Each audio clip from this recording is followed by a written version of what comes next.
भने बालबालिकाहरू स्कुल नारा लिएर जाँदैनथे। सिंहदरबार त्यसैले जलायो जसले सिंहदरबारलाई भ्रष्टाचारको अखडा बनायो, बालबालिकाहरूलाई गोली ठोक्यो। त्यसैले जलाएको सिंहदरबार।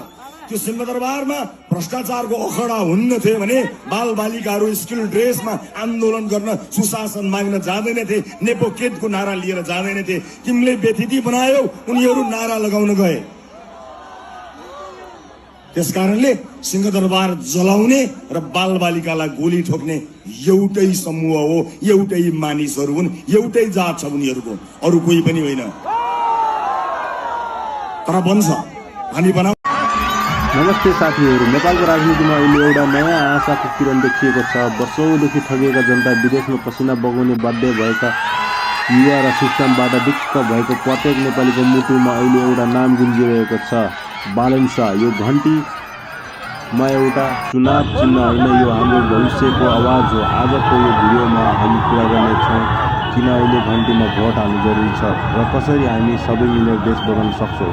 साथीहरू, हामी धेरैपल्ट पुरानो पार्टीको भुलभुलैयामा फस्यो, तर अब समय बदलिएको छ। रवि लामिछानेले संसदमा गएर जब प्रश्न सोध्न हुन्छ, त्यो प्रश्न उनको मात्र होइन, तपाईँ र मेरो पनि हो। घन्टीलाई माया गर्नुको अर्थ हो नेपालमा कर्पोरेसन मुक्त समाजको कल्पना गर्नु।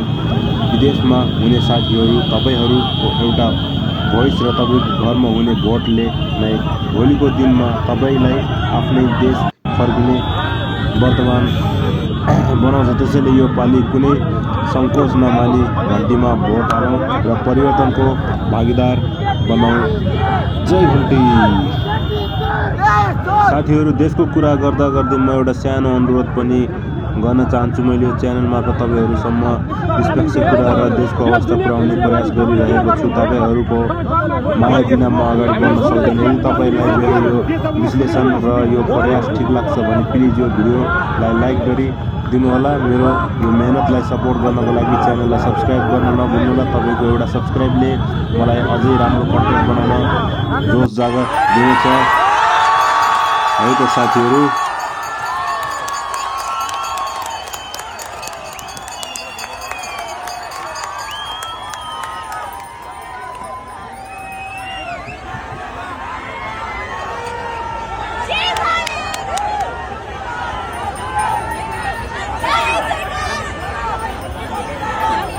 सिंहदरबार त्यसैले जलायो जसले सिंहदरबारलाई भ्रष्टाचारको अखडा बनायो, बालबालिकाहरूलाई गोली ठोक्यो। त्यसैले जलाएको सिंहदरबार। त्यो सिंहदरबारमा भ्रष्टाचारको अखडा हुन्न थियो भने बालबालिकाहरू स्कुल ड्रेसमा आन्दोलन गर्न, सुशासन माग्न जाँदैनथे, नेपोकेटको नारा लिएर जाँदैनथे। तिमीले बेथिति बनायौ, उनीहरू नारा लगाउन गए। त्यसकारणले सिंहदरबार जलाउने र बालबालिकालाई गोली ठोक्ने एउटै समूह हो, एउटै मानिसहरू हुन्, एउटै जात छ उनीहरूको, अरू कोही पनि होइन। तर बन्छ हामी बनाऊ।